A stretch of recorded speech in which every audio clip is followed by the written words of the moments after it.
Apa itu merokok? Merokok merupakan salah satu permasalahan kesehatan masyarakat di Indonesia, dengan mengingat bahwa merokok merupakan salah satu faktor risiko utama dari beberapa penyakit kronis yang dapat mengakibatkan kematian. Merokok juga merupakan faktor risiko dari 4 penyakit tidak menular terkemuka, di samping pola makan yang tidak sehat, kurangnya aktivitas fisik, dan konsumsi alkohol. Selanjutnya, kandungan pada rokok. Di dalam sebatang rokok terkandung lebih dari 4.000 jenis senyawa kimia, 400 zat berbahaya, dan 43 zat penyebab kanker atau karsiogenetik. Pertama, karbon monoksida, salah satu gas yang beracun, menurunkan kadar oksigen dalam darah sehingga dapat menurunkan konsentrasi dan timbulnya penyakit berbahaya. Yang kedua, tar, zat berbahaya penyebab kanker atau karsiogenetik dan berbagai penyakit lainnya.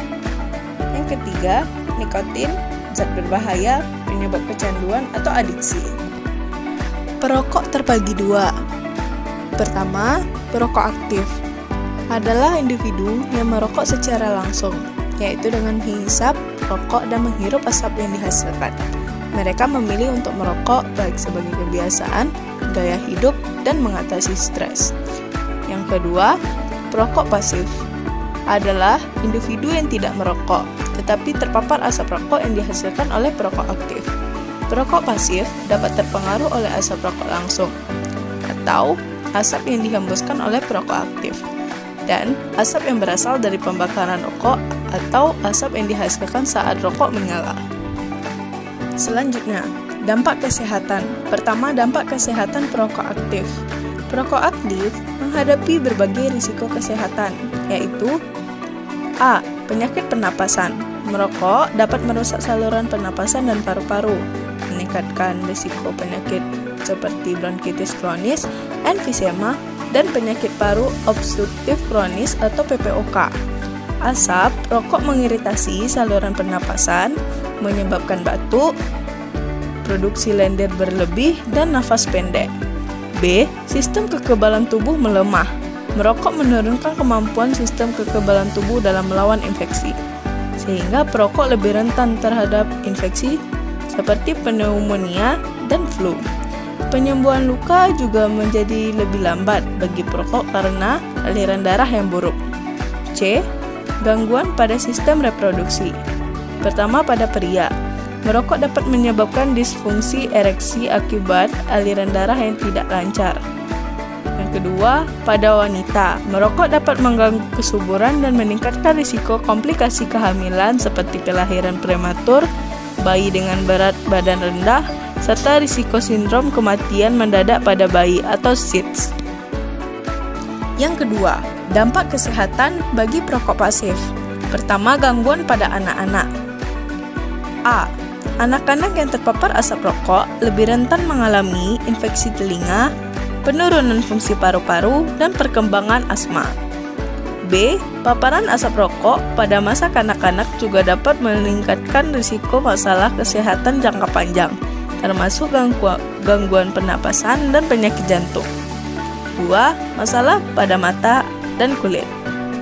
Asap dapat menyebabkan iritasi pada mata dan kulit, memicu alergi, serta meningkatkan risiko infeksi mata seperti konjungtivitas.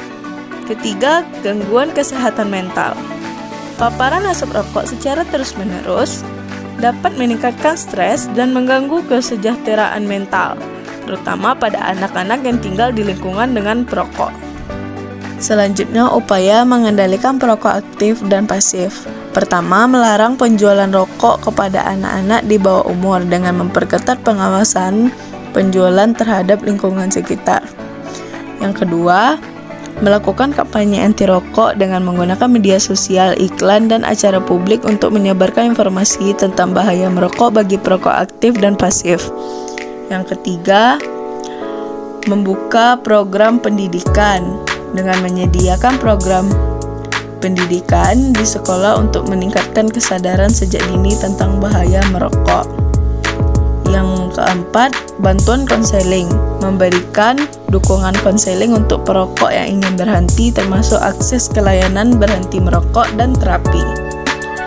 Yang kelima, dukungan untuk perokok yang ingin berhenti, akses ke terapi dan pengobatan dengan menyediakan layanan terapi, penggantian nikotin, obat-obatan, dan kelompok dukungan. Yang keenam, program edukasi keluarga. Mengedukasi keluarga perokok untuk mendukung anggota keluarganya agar berhenti merokok. Yang ketujuh, lingkungan kerja yang bebas rokok. Dengan mendorong perusahaan untuk mendukung karyawan yang ingin berhenti merokok dan menyediakan ruang kerja yang bebas asap rokok. Selanjutnya, kesimpulan. Merokok bukan hanya tentang Anda, tapi juga tentang orang-orang di sekitar Anda. Sebagai perokok aktif, berhenti merokok bisa menyelamatkan kesehatan Anda dan melindungi keluarga serta teman-teman dari bahaya asap rokok. Bagi perokok pasif, jangan ragu untuk menolak paparan asap rokok dan menyuarakan hak Anda untuk lingkungan yang sehat. Bersama-sama, kita bisa menciptakan lingkungan yang bebas rokok demi masa depan yang lebih baik. Ayo berhenti merokok sekarang untuk Anda dan orang yang Anda cintai.